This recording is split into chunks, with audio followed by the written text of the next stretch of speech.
नमस्कार विद्यार्थी मित्रांनो, आपल्या डबल ओ अकॅडमीच्या ई लर्निंग प्लॅटफॉर्मवरती तुम्हा सर्वांचं सहर्ष स्वागत आहे। महिला आणि बाल विकास म्हणजेच ICDS ही जी काय असणारी एक्झाम आहे, आता इथून पुढे MPSC कडे सपोर्ट करण्यात आलेली असणार, त्यामुळे MPSC द्वारे याच्या काय असणार तर एक्झाम्स घेण्यात येतात। मग आता MPSC नुसार याच्यामध्ये कोणत्या प्रकारामध्ये काय करण्यात आले तर बदल करण्यात आलेला असणार आहे, पेपर पॅटर्न कसा असणार आहे आणि त्याचबरोबर यामध्ये अजून कोणते बदल झालेले असणार ते आपण या व्हिडिओच्या माध्यमातून जाणून घेणार आहोत।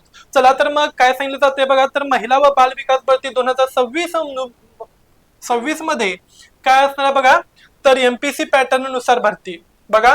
तत्पूर्वी आमच्या डबल ओ अकॅडमीच्या ई लर्निंग प्लॅटफॉर्म वरती अंगणवाडी मुख्य सेविका बॅच म्हणजेच ICDS, त्याचबरोबर पोषण आणि या इतर विषयासहित म्हणजेच तांत्रिक घटकासहित काय असणार खूप सखोलवर या ठिकाणी काय होतात तर लेक्चर्स होतात।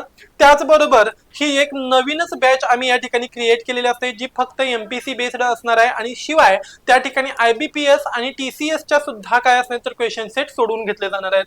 यामध्ये जुन्या प्रश्नपत्रिकांचे विश्लेषण, सर्व विषयांचे लाईव्ह आणि त्याचबरोबर रेकॉर्डेड स्वरूपामध्ये तुम्हाला लेक्चर्स अवेलेबल होणार आहेत। तांत्रिक प्रश्नांचा भरपूर सराव घेतला जाणार आहे।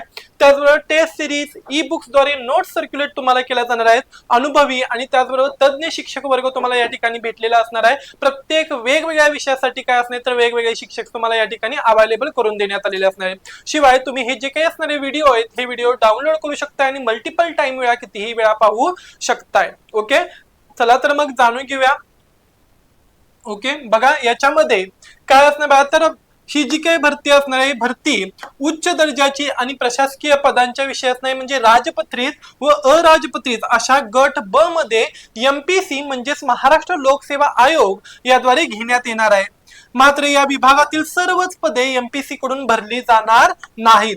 जी काही तुरळक किंवा जी काही महत्त्वाची जी काही असणारी पद आहेत ही पदच फक्त MPSC द्वारे भरली जातील। मग पदांच्या श्रेणीनुसार ही परीक्षा कोण घेणार हे खालीलप्रमाणे वर्गीकरण करण्यात आलेले आहे बघा। महिला व बाल विकास विभाग याच्यामध्ये MPSC मार्फत गट ब मधले काय केली जाणार तर पद भरली जाणार आहेत। मग MPSC ने अधिकृतपणे 258 जागांसाठी विभागीय परीक्षा जाहीर केलेली आहे। ओके, या इतर सरळ सेवा पदांची प्रक्रिया ही आयोगाकडे देण्यात आलेली आहे। यामध्ये बाल विकास प्रकल्प अधिकारी म्हणजेच CDPO, जिल्हा व महिला बाल विकास अधिकारी असेल, सांख्यिकीय अधिकारी म्हणजे स्टॅटिस्टिकल ऑफिसर्स असेल आणि आदी व्याख्याता आणि अधीक्षक म्हणजेच निरीक्षक प्रमाणित शाळा व संस्थांच्यासाठी म्हणजे ही पद आता MPSC द्वारे काय केली जाणार आहेत तर भरली जाणार आहेत। इतर कंपन्यांमार्फत जे काय असणार IBPS असेल किंवा TCS याच्याद्वारे गट क आणि गट ड मधली पद भरली जाणार आहेत।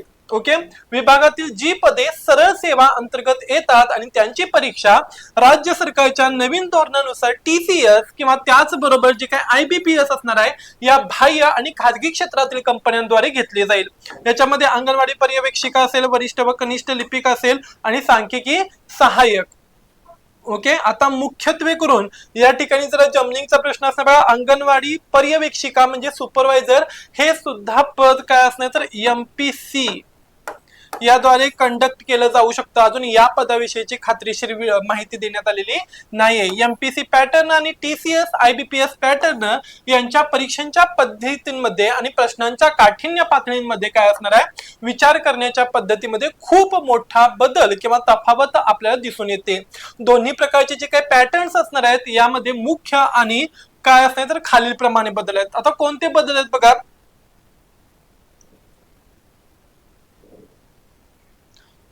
लक्ष द्या या ठिकाणी। तर घटक पहिला इथं MPSC, दुसरं TCS किंवा IBPS असणार आहे बघा। याच्यामध्ये जी काही एक्झाम असणार आहे हा एक्झाम मोड लक्षात ठेवायचा आहे। एक्झाम मोड MPSC द्वारे ऑफलाईन पद्धतीनं OMR शीट वरती किंवा ऑनलाईन पद्धतीने काय घेतली जाते तर पदभरती घेतली जाणार आहे। तर त्याच ठिकाणी TCS ची जी काही पदभरती घेतली जाते ही पूर्णपणे ऑनलाईन म्हणजे कॉम्प्युटर बेस्ड असणार आहे। त्याच्यानंतर नकारात्मक गुण MPSC द्वारे जी काही पदभरती केली जाते ह्या MPSC द्वारे केल्या जाणाऱ्या पदभरतीमध्ये नकारात्मक गुण किती आहे 0.25 म्हणजे 1/4 असणार आहेत बघा। इथे दिले 1/4 किंवा 25% नकारात्मक गुण असू शकणार आहेत। परंतु IBPS किंवा TCS द्वारे नकारात्मक सिस्टीम वरती कोणत्याही प्रकारचा काय नाहीये तर बदल नाही, म्हणजे कोणत्याही प्रकारची निगेटिव्ह सिस्टीम नसणार आहे।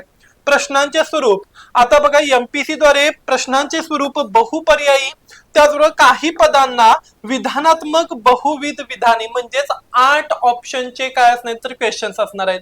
माहिती आहे आपल्याला त्याच्यामध्ये ए बी ABC फक्त डी फक्त ए बी अशा प्रकारचे काय असणार तर क्वेश्चन्स असणार आहेत.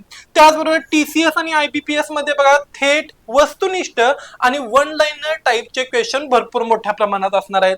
त्याच्यानंतर वेळेचे व्यवस्थापन बघा तर प्रश्नांची संख्या आणि वेळ यांचे योग्य संतुलन राखता येणं गरजेचं असणार आहे MPC पॅटर्न नुसार. तर TCS आणि IBPS नुसार कमी वेळेत जास्तीत जास्त प्रश्न सोडवावे लागतात. चालू घडामोडी सर्वसाधारणतः MPCतला सगळ्यात मोठा ड्रॉबॅक असणार आहे बघा तर एक ते जवळपास 1.5 ते 2 वर्षापूर्वींच सखोल आणि अगदी घडामोडी काय केल्या जातात तर करंटच्या विचारल्या जातात. तर TCS किंवा IBPS लेवलला अवघ्या 6 ते 8 महिने किंवा 3 ते 6 महिन्यापर्यंत काय विचारलं जातं तर करंट अफेअर्स विचारलं जातं. त्याचबरोबर MPC पॅटर्न मध्ये नॉर्मलायझेशनचा गोंधळ आणि गडबडजन्य काय नसतो तर प्रकार होत नाही. एकाच वेळी सगळीच्या सगळी परीक्षा कंडक्ट केली जाते. तर जे काही TCS आणि IBPS असणार यासारख्या खाजगी क्षेत्रातील कंपन्यांकडून घेण्यात येणाऱ्या एक्झाम्स मध्ये ते टप्प्यानुसार होतात. ओके, म्हणजे सकाळची शिफ्ट, दुपारची शिफ्ट आणि संध्याकाळची शिफ्ट किंवा सकाळची शिफ्ट आणि दुपारची शिफ्ट अशा शिफ्ट मध्ये हे पेपर चालत असल्यामुळे या ठिकाणी नॉर्मलायझेशन केलं जातं आणि हे नॉर्मलायझेशन नव्याने क्षेत्रामध्ये प्रवेश करणाऱ्या नवीन स्टुडंटला काय करत नाही तर समजत नाही. मार्क कसे वाढले, कसे गुण घटले याबाबत काहीही होत नाही. त्यामुळे त्यांच्या मनामध्ये एक संभ्रम अवस्था निर्माण होते ती की MPC मध्ये आपल्याला पाहायला मिळत नाही. तर हा एवढा मोठा बदल असणार आहे असं सांगितलं जातं.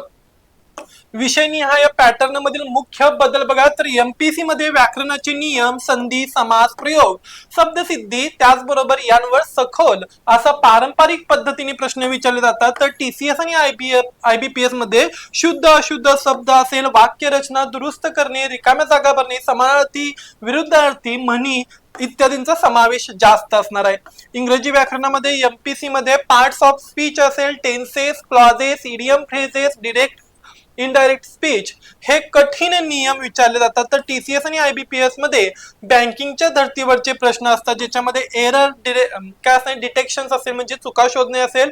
त्याच्यानंतर काय असणार पॅराजम्बल्स वाक्य योग्य क्रमाने लावणे असणे. त्याच्यानंतर cloze test and vocabulary, synonyms, antonyms यांचा काय केला जातो तर समावेश असणार आहे. बुद्धिमत्ता आणि गणित MPC मध्ये गणिताचे पारंपरिक प्रश्न जसे की नफा तोटा, काळ काम वेग, तर्कशास्त्राचे मध्यम पातळीचे प्रश्न असतात. तर TCS मध्ये गणितापेक्षा बुद्धिमत्तेला सर्वाधिक महत्व दिले जाते ज्याच्यामध्ये बैठकीची व्यवस्था असेल, दिशा असतील, पझल्स, कोडी असतील, नातेसंबंध रिलेशनशिप असेल आणि इनपुट आउटपुट यांसारखे वेगवेगळे काय असणार आहे वेळ खाणारे प्रश्न विचारले जातात. सामान्य ज्ञान म्हणजे GS मध्ये किंवा GK मध्ये बघा MPC मध्ये महाराष्ट्राचा इतिहास, भूगोल, राज्यघटना, अर्थशास्त्र इत्यादी विषयांचा सखोल आणि संदर्भासहित अभ्यास करणं गरजेचं असणार आहे. तर TCS आणि IBPS याच्यामध्ये इतिहास, भूगोल प्रश्न मर्यादित फॅक्ट्स वरती काय असतात तर अवलंबून असतात. ओके, यात भारताचा भूगोल, चालू घडामोडी आणि काय असणार बघा स्टॅटिस्टिक GK म्हणजेच अर्थशास्त्राशी संबंधित प्रसिद्ध व्यक्ती, राष्ट्रीय उद्याने असतील, नद्या, पुरस्कार यांच्याशी काय असतात तर जास्त संबंधित प्रश्न विचारले जातात. ओके, जर का तुम्हाला याच्यामधला TCS आणि MPC नुसार जो काही बदल असणार आहे हा बदल जर का कळाला असेल तर लाईक करा, शेअर करा आणि त्याचबरोबर आमच्या DOO अकॅडमीच्या ई-लर्निंग प्लॅटफॉर्मला सबस्क्राईब करा. यामध्ये आणखीन काही जर का फेरफार झाला, बदल झाला आणि त्याचबरोबर जर का MPC मार्फत आणखीन काही काय करण्यात आले असं नवीन अपडेट्स देण्यात आली तर ही लवकरच तुमच्यापर्यंत कळवू. तोपर्यंत धन्यवाद.